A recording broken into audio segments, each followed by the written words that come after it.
오늘은 하나님의 인도하심이라는 주제로 세 번째 말씀을 전하는데 중간중간 교회 행사들이 있어서 4월 달에 말씀을 전하고 5월 달에 말씀을 전하고 이제 6월 달에 이렇게 말씀을 전하게 됐습니다. 그래서 한 달에 지금 한 번씩 듣고 있거든요. 그래서 앞에 있는 것들을 혹 다 잊어버리지 않으셨을까 좀 염려가 되긴 합니다. 특별히 우리가 예수 그리스도를 믿고 믿음으로 살고자 할 때 우리가 바라고 소망하는 것 중에 하나가 하나님이 나의 삶을 이끌어 주시고 인도해 주시기를 원하는 겁니다.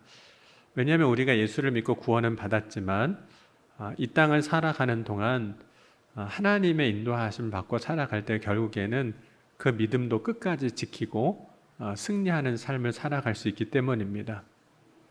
또 우리가 하나님의 인도하심을 따라 살아갈 때 우리의 인생에 있어서 때로는 참 어떻게 해야 될지 무엇을 해야 할지 모르고 방황하는 때가 있는데 그 방향을 잃지 아니하고 나아갈 수 있기 때문에 우리는 하나님의 인도하심에 대한 간절한 소망과 바람을 갖고 있습니다. 또 우리가 하나님의 인도하심을 따라 살아갈 때 우리의 신앙생활의 삶을 보면 그때 비로소 우리가 만족함을 얻게 되고 또 하나님의 인도하심을 따라갈 때 비로소 거기서 참 기쁨을 누리게 됩니다. 여기서 만족함이란 우리가 항상 차고 넘치는 그런 경험을 이야기하는 것은 아닙니다. 하나님께서 우리에게 인도하여 주실 때 우리에게 채워주시는 것은 필요를 따라 채워주시는 은혜로 인해서 누리는 기쁨입니다. 그러니까 막 차고 넘치진 않을 수 있어요. 그런데 정말 하나님께서 어떻게 그렇게 딱 아시고 나에게 필요한 그것을 적절한 시기에 채워주시고 공급해 주셔서 우리의 삶을 계속해 나갈 수 있도록 역사해 주시는 거죠. 이 만족함이란 어쩌면 이스라엘 백성들이 광야를 살아갈 때 만나를 하나님이 주셨는데 그때 하나님이 이렇게 주셨거든요. 일용할 양식으로 주셨습니다. 그러니까 내일 거는 없습니다. 내일 거는 넉넉하지 않아요.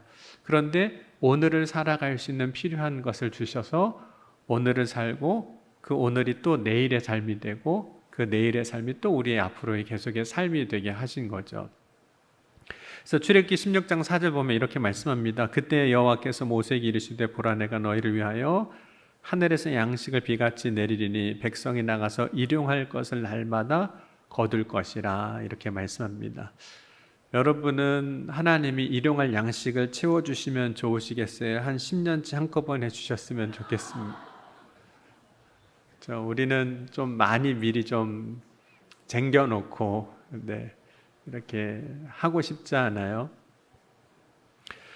하나님이 필요를 따라 채워주시는 은혜는 일용할 것으로 주시는 겁니다. 그런데 그 은혜는 단순히 우리가 먹는 것에만 국한되지는 않습니다. 왜냐하면 하나님의 인도하심은 우리의 인생의 전체, 우리의 삶에 임하는 하나님의 은혜이기 때문입니다. 그래서 하나님의 인도하심을 우리가 바라고 소망할 때 먼저 해야 할 것 중에 하나가 이 기다림에 대한 것이었습니다. 누구의 말을 더 귀를 기울일 것인가? 기다림에 있어서 우리가 정해야 하기도 하죠. 하나님이 나에게 약속하신 말씀을 믿고 기다릴 건가? 아니면 나의 삶에 가장 가까운 사람 혹은 영향력 있는 사람이 말하는 그 사람의 말을 들을 것인가 하는 것입니다. 그것이 이제 아브라함이 사라의 말을 듣고 하갈을 통해서 이스마엘을 낳는 사건도 그랬습니다. 우리가 기다릴 때에는 그래서 두 가지 중에 하나를 선택해야 됩니다. 조급해하면서 기다릴 것인가 아니면 잠잠히 하나님의 약속을 믿고 기다릴 것인가. 만약 잠잠히 기다리기로 결정하고 하나님의 인도하심을 받고자 할 때 우리가 해야 할 것은 하나님의 인도하심에 대한 분명한 믿음을 가지고 하나님이 말씀하셨던 그 약속을 우리가 매 순간 기억해 내는 겁니다. 여러분, 하나님은 어떤 분이시냐면 기억하시는 분이십니다. 창세기 8장에 보면 하나님이 이제 노아에게 말씀하시는 장면이 나오는데 하나님이 노아 그와 함께 방주에는 모든 들짐승과 가축을 기억하사 하나님의 바람을 땅 위에 불게 하시며 물이 줄어들고, 그래서 홍수가 이제 끝나는 과정을 이야기하고 있어요. 그리고 창세기 9장 15절과 16절 보면 내가 나와 너희와 및 육체를 가진 모든 생물 사이에 내 언약을 기억하리니 다시는 물이 모든 육체를 멸하는 홍수가 되지 아니할지라. 무지개가 구름 사이에 있으리니 내가 보고 나 하나님과 모든 육체를 가진 땅의 모든 생물 사이에 영원한 언약을 기억하리라 라고 말씀하시면서 하나님이 기억한다라고 이야기하시거든요. 그럼 하나님이 기억한다는 게 어떤 뜻일까요? 하나님이 기억하지 않으셨다면 노아는 그 방주 안에 계속 있게 됐을 겁니다. 이제 물이 줄어들어야 되는데 물을 줄어들지 않게 하시니까 깜빡 잊어버리는 그런 일이 벌어지는 거죠. 마치 가스불 안 켜놓고 나간 거하고 똑같은 거거든요. 그러니까 해놓고 잊어버리면 안 되잖아요. 만약 하나님이 기억하시지 못하셨다면 그들의 삶은 그저 방치가 되고 말았을 겁니다. 그것은 또 다른 심판이 되었을 겁니다. 여러분, 하나님이 기억하신다는 것은 하나님의 인도하심 가운데 우리를 생각하신다는 거예요. 하나님이 기억하신다는 것은 우리를 무엇으로 우리의 삶을 채워주실까? 그걸 고민하신다는 뜻이죠. 그럼 하나님은 어떻게 우리의 삶을 채워주실까요? 아브라함의 삶을 보면 하나님은 말씀을 통해서 약속하셨습니다. 그런데 하나님의 약속은 있는데 그 약속을 받은 아브라함의 삶을 보면 굉장히 이제 분주합니다. 그 이유 중에 하나는 자신이 뭔가를 하기 위해서 그런 거거든요.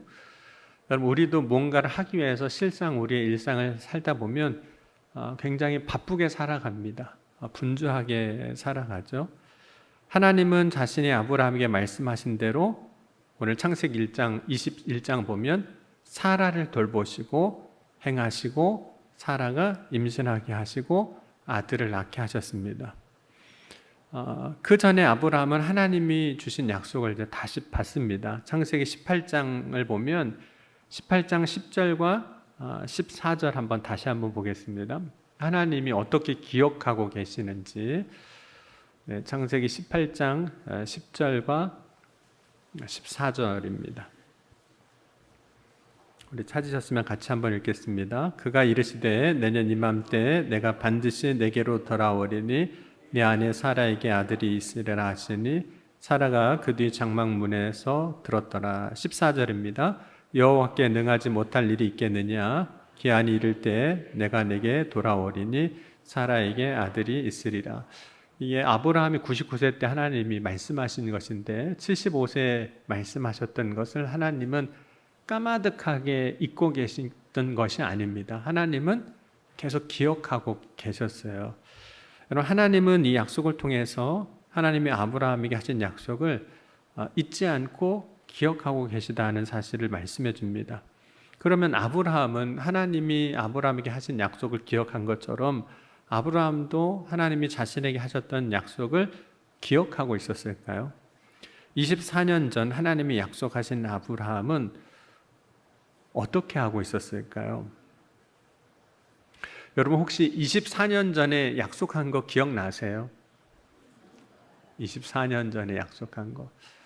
사람하고 한 약속은 둘째치고 우리가 신앙생활 하면서 하나님과도 약속하는 경우들이 참 많지 않습니까? 어떤 때는 서원 기도하면서 그럴 때도 있고 그냥 나와 하나님과 믿음 안에서 내가 하나님, 제가 이제는 정말 이렇게 살지 않겠습니다. 이제는 이런 믿음을 가지고 살겠습니다 라고 스스로 다짐하는, 그래서 하나님 앞에 그것이 약속이 됐던 것들이 있는데 기억나시나요? 24년 전 약속. 물론 여러분에게 그 24년이 꼭 아브라함과 같은 24년이 아닐 수 있겠지만 혹 작년에 했던 우리 송구영 신예배 때 2025년도는 이제는 이렇게 살리라고 고백했던, 우리는 때로는 하나님 앞에 약속을 했어도 혹은 하나님이 주셨던 약속이 있어도 기억하지 못하고 살아갑니다. 그 이유 중에 하나는 우리의 삶이 사실은 굉장히 분주해요. 바쁩니다.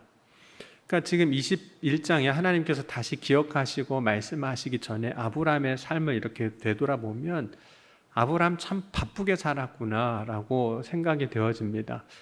아브라함이 바쁘게 살았던 이유는 두 가지예요. 첫 번째는 그가 같이 데리고 살았었던, 그때는 이미 분가는 했지만 조카 롯 때문에 이제 분주해지는 거예요. 이미 이제 창세기 13장 이후에 보면 조카 롯과 분주해서 따로 이제 사는데, 어느 날 하나님께서 아브라함에게 알게 하셨는데 소돔성을 심판하신다는 거예요. 근데 그 이야기를 듣고 보니까 그 성에는 누가 살고 있습니까? 자기의 조카 롯이 살고 있는 거예요. 그래서 창세기 말씀 보면 그 아브라함이 조카 롯을 위하여 소돔을 위하여 비는 장면들이 나옵니다. 의인 50명이 없으면, 의인 10명이 없으면 계속해서 하나님 앞에 구하는 장면이 나는 거죠. 그러니까 아브라함의 삶에 있어서 아브라함의 조카가 이미 분가해서 따로 살고 있었지만 그 아브라함의 조카 롯을 위해서 그의 삶이 분주해지는 거예요. 기도 제목이 많은 거죠. 두 번째로 아브라함이 이 창세기 21장 이전에 분주한 삶을 살 수밖에 없었던 이유는 인간이라는 삶 자체가 그럴 수밖에 없습니다. 분주해요. 지난주 여러분 어떻게 보내셨나요?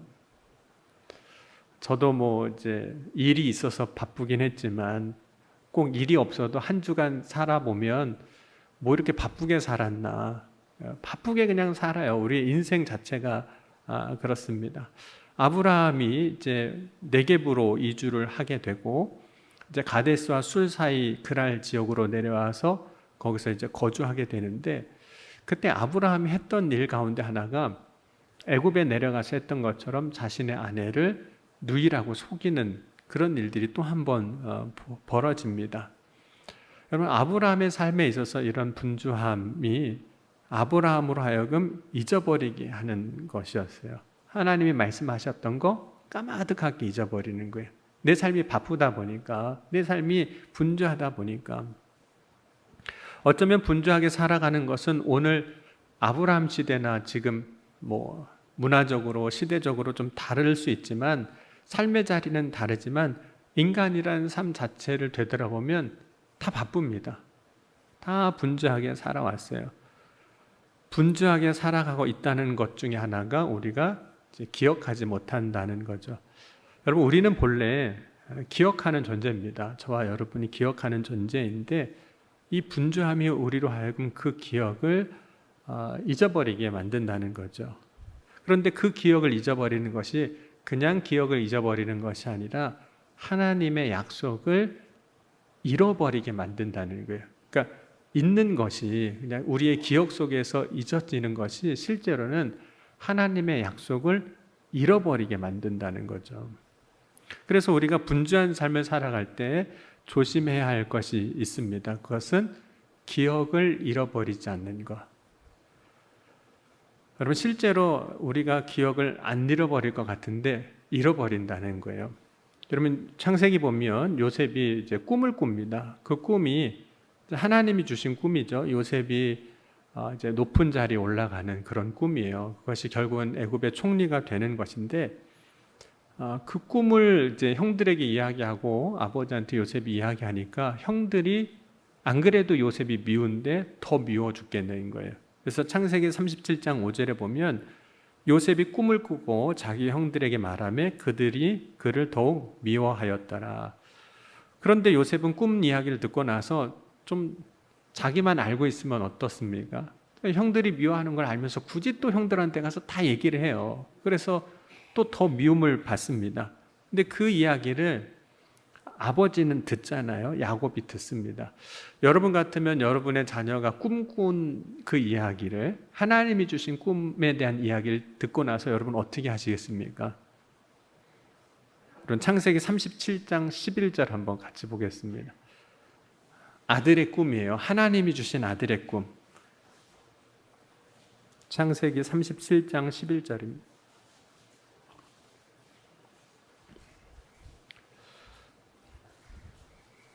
우리 찾으셨으면 같이 한번 읽겠습니다. 그의 형들은 시기하되 그의 아버지는 그 말을 간직해 두었더라. 아들이 하는 이야기를 다 듣고 나서 마음에 간직해 뒀다는 거예요. 아, 이게 보통 꿈은 아니구나. 하나님이 비록 이 가나안 땅에서 무슨 개천에서 용락했나 싶지만 하나님 뭔가 이 아이를 통해서 역사하시고 뭔가 행하시려고 이런 꿈을 보여주셨나 보다. 그렇게 마음에 간직해 둡니다. 야곱에게 있어서 요셉의 말을 마음에 간직해 둔 것은 그 꿈이 특별하다고 생각했기 때문이에요. 그리고 2번이나 꿨기 때문입니다. 여러분, 야곱이 특별하게 생각했다는 것은 요셉의 꿈이 지금 당장은 현실성이 없어 보일지라도 하나님이 요셉을 통해서 무엇인가 일하실 것이라는 생각을 했다는 뜻입니다. 왜냐하면 여러분, 야곱도 자신의 인생에 있어서 하나님이 특별한 일들을 행해 주셨기 때문이에요. 외삼촌 라반의 집에서 하나님이 복을 받게 하실 때 점 있는 것과 아롱진 것은 자기의 것이 되게 하셨거든요. 그때 염소나 양이 점이 있고 아롱진 것은 지금도 유전학적으로 보면 잘 태어나지 않는 것이라고 이야기를 해요. 열성 유전자예요. 그럼에도 불구하고 야곱이 많은 재산을 얻게 됩니다. 그 과정에 이런 일이 있었어요. 창세기 30장 37절에서 39절 보면 야곱이 버드나무와 살구나무와 신풍나무의 푸른 가지를 가져다가 그것들의 껍질을 벗겨 흰 무늬를 내고 그 껍질 벗긴 가지를 양떼가 와서 먹는 개천의 물 구유에 세워 양떼를 향하게 하며 그때가 물을 먹으러 올 때에 새끼를 베니 가지 앞에서 새끼를 뱀으로 얼룩얼룩한 것과 점 있고 아롱진 것을 낳은지라. 그러니까 이거는 우리가 알고 있는 상식적인 선에선 있을 수 없는 일인데 하나님께서 야곱을 축복하시기 위해서 상식을 뛰어넘는 기적을 행하게 하셨거든요. 그러니까 요셉이 그 꿈을 꾸었을 때 지금 당장은 현실성은 없습니다. 그 가나안 땅에서 어떻게 총리와 애굽의 총리와 같은 사람이 나올 수 있겠습니까? 그럼에도 불구하고 이미 내 안에 내 삶에 역사하셨던 하나님을 알기 때문에 요셉의 이 삶에도 하나님이 분명히 역사하실 거구나. 그래서 그것을 마음에 기억해 뒀다는 거예요. 이거는 특별한 일이구나 하고 기억해 둔 거예요. 자녀의 꿈에 대해서 기억해 둔 겁니다. 근데 여러분, 야곱이 그 꿈을 계속 기억하고 있었을까요? 잊어버립니다. 시간이 지나면서 잊어버려요. 인생의 삶이 분주하면 우리는 아무리 특별한 기억을 갖고 특별한 사건을 경험하면서 내 마음에 간직해 두었던 것도 어느 순간에는 잊어버립니다. 기억하지 못하는 거예요. 왜 야곱이 잊었을까? 물론 이제 요셉이 죽었다고 자신의 아들들이 이야기했기 때문이기도 하죠. 그 이후에 굉장히 분주한 삶을 살았습니다. 잃어버리는 거예요. 우리의 인생이 그렇습니다. 분주해요. 여러분, 예수님을 위하여 식사 한번 준비하려고 하면 분주할까요? 안 분주할까요? 분주합니다. 여러분, 그래서 신방할 때는 식사를 안 먹겠다고 하는 이유가 신방 한번 가면요, 식사 준비하시면 너무 분주해요. 그래서 신방을 받는지 안 받는지 모르겠어요. 그래서 식사는 괜찮다고. 근데 실제로 그게 성경에도 그대로 있어요. 어느 날 마리아가 그리고 마르다가 예수님을 자기 집에 모시게 되는데 그때 마르다는 예수님 발치에 앉아서 말씀을 듣고 있고 마르다는 예수님이 오셨으니까 어떻게 해요? 식사를 준비해야 되잖아요. 그래서 누가복음 10장 39절에서 40절 보면 이렇게 말씀합니다. 그에게 마리아라 하는 동생이 있어 주의 발치에 앉아 그의 말씀을 듣더니 마르다는 준비하는 일이 많아 마음이 분주한지라. 그러니까 예수님 한번 오셨을 때 예수님을 위해서 식사 한번 준비하는 것도 마음이 분주해요. 마음이 분주하며 살아갈 때 우리는 기억하지 못합니다. 너무 바쁘면 다 잊어버려요. 여러분, 예수님이 성령으로 잉태되어 육신을 입고 오실 때 성령이 마리아에게 하신 말씀이 있어요. 예수님에 대해서. 그리고 예수님이 12살 때 예루살렘 성전에서 있었던 일이 있습니다. 그때 예수님이 하나님의 아들이신 것을 마리아가 알았습니다. 그래서 이렇게 해요. 누가복음 2장 51절 한번 찾아보겠습니다. 마리아가 그렇구나 하고 어떻게 했는지. 누가복음 2장 51절입니다. 누가복음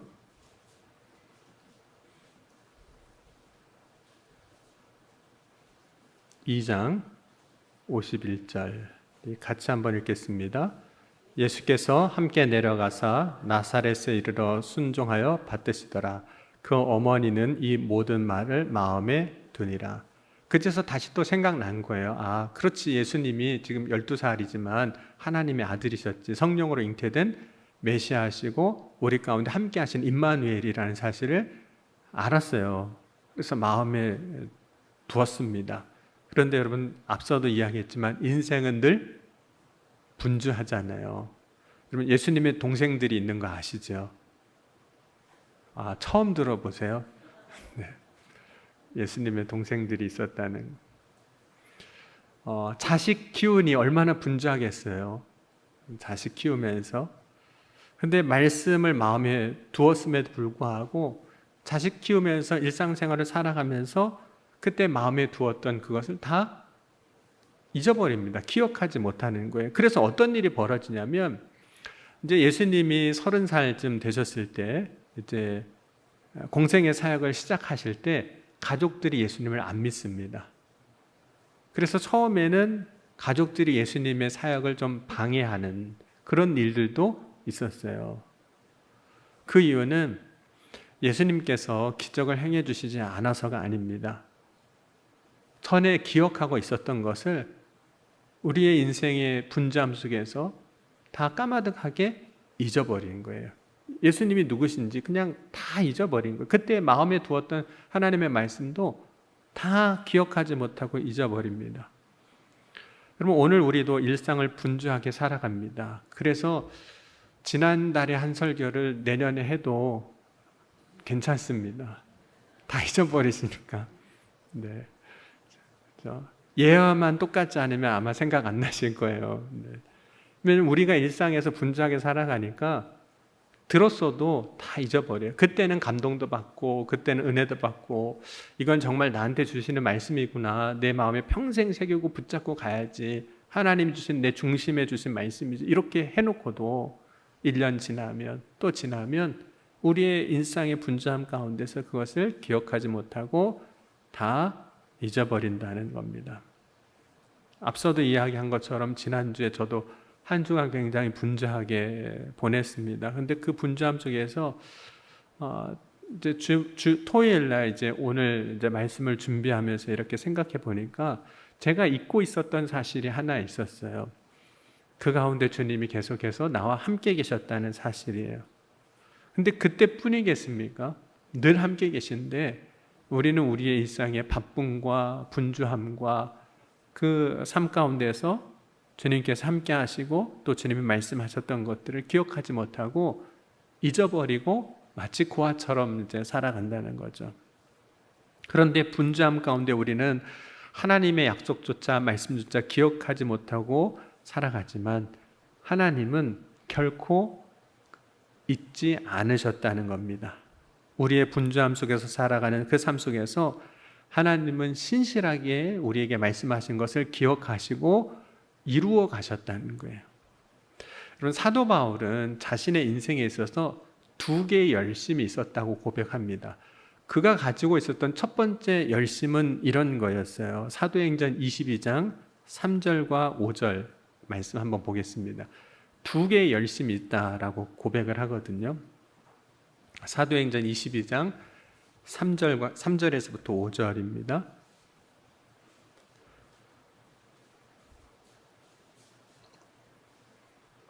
사도행전 22장 3절에서 5절 우리 같이 한번 읽겠습니다.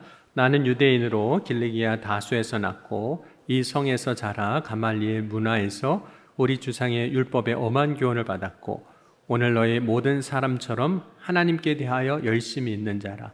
내가 이 돌을 박해하여 사람을 죽이기까지 하고 남녀를 결박하고 옥에 넘겼노니 이에 대제사장과 모든 장로들이 내 증인이라.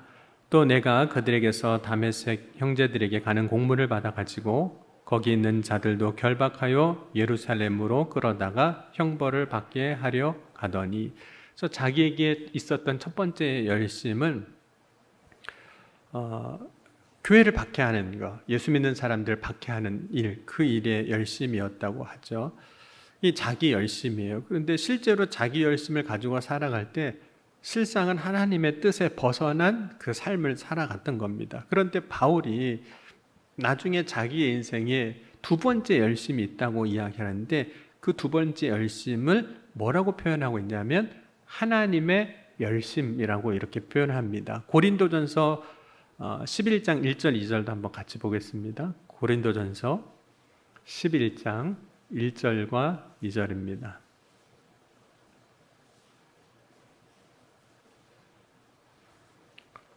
고린도전서 11장 1절 2절 같이 읽겠습니다. 원하건대 너희는 나의 좀 어리석은 것을 용납하라. 청하건대 나를 용납하라.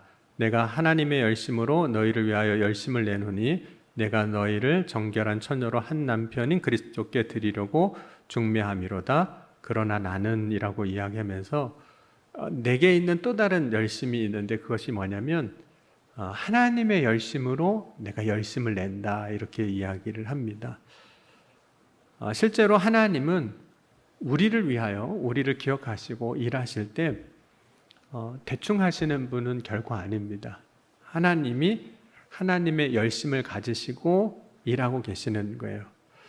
하나님은 우리에게 약속하신 것을 결코 잊어버리지 아니하시고 기억하시고 신실하게 일하고 계시는 거예요. 그게 하나님의 열심이라는 거예요. 요즘에 이제 찬양 가운데 하나님의 열심이라는 찬양도 있거든요. 근데 문제는 사람의 열심은 우리 눈에 보인다는 겁니다. 그러니까 여러분 주변에 누가 뭐든 열심히 하면 그게 다 보여요. 열심히 하고 있구나, 열심을 내고 있구나 이런 게 보입니다. 그리고 우리가 조금만 열심 내면 다른 사람들에게 인정도 받습니다. 그런데 하나님이 우리를 위하여 약속하신 것들을 기억하시고 하나님이 일하실 때 그 신실하신 하나님의 열심이 우리의 눈에는 잘 안 보인다는 거예요. 하나님이 일하시고 계시는데 쉬지 않고 우리를 위하여 약속하신 것을 기억하시고 역사하고 계시는데 그 하나님의 열심이 내 눈에는 안 보인다는 거예요. 예를 들자면 이런 겁니다. 아브라함이 이제 하나님 말씀을 듣고 이삭을 번제로 드리러 이제 모리아 산까지 갑니다. 3일 길을 지나서 그리고 거기서부터는 이제 아들 이삭과 함께 번제를 드리러 가죠. 근데 그때 하나님이 준비하신 그 여호와 일의 어린 양은 보였을까요? 안 보였을까요? 전혀 안 보이는 거예요.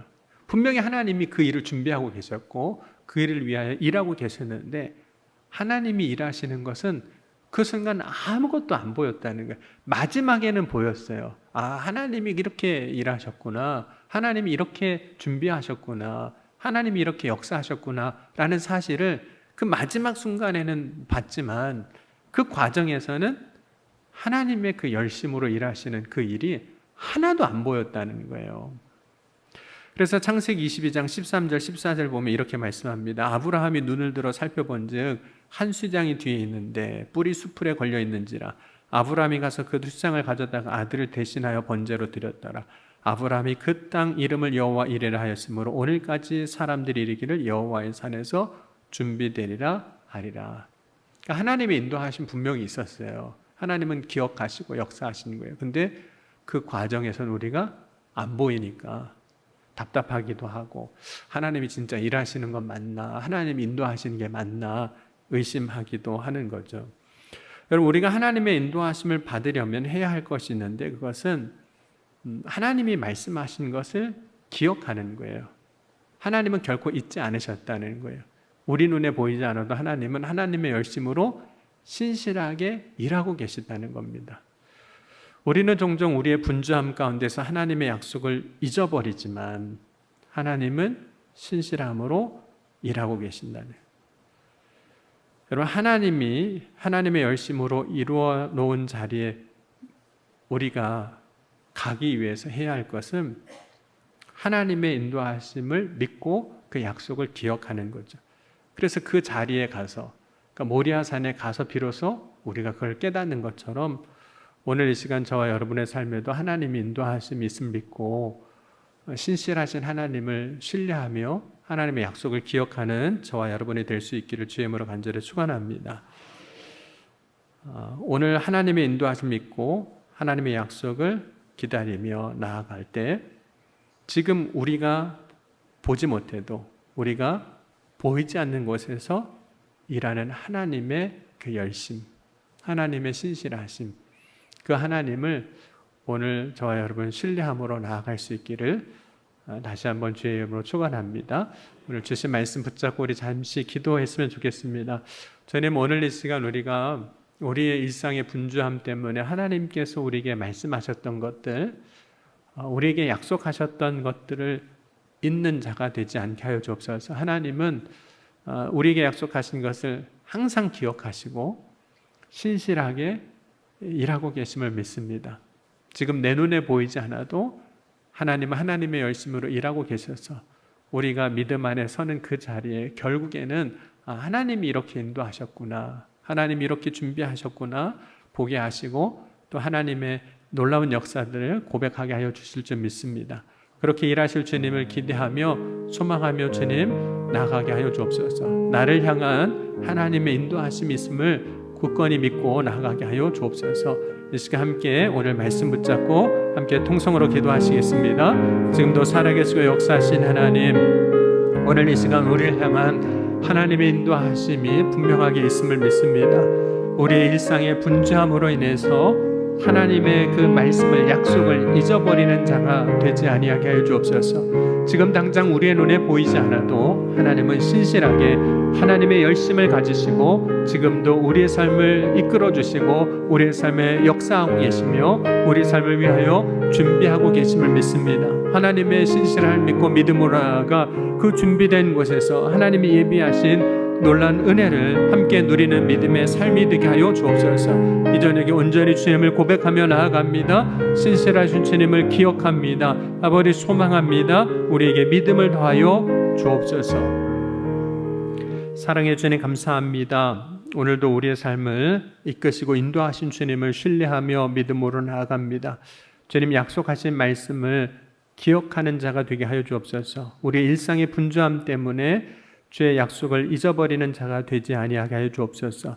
우리의 눈에 보이지 않는다 할지라도 하나님은 우리에게 하신 약속을 기억하시고 우리의 삶에 하나님의 열심으로 신실하게 일하고 계심을 믿습니다. 그렇게 일하실 주님을 바라보고 소망하며 낙심하지 아니하고 믿음의 걸음을 걷는 주님의 자녀들이 다 되게 하여 주옵소서. 오늘도 주님께서 함께 하시고 역사하여 주신 줄 믿사오며 사랑이 많으신 우리 주 예수 그리스도의 이름으로 감사하며 간절히 기도하옵나이다. 아멘.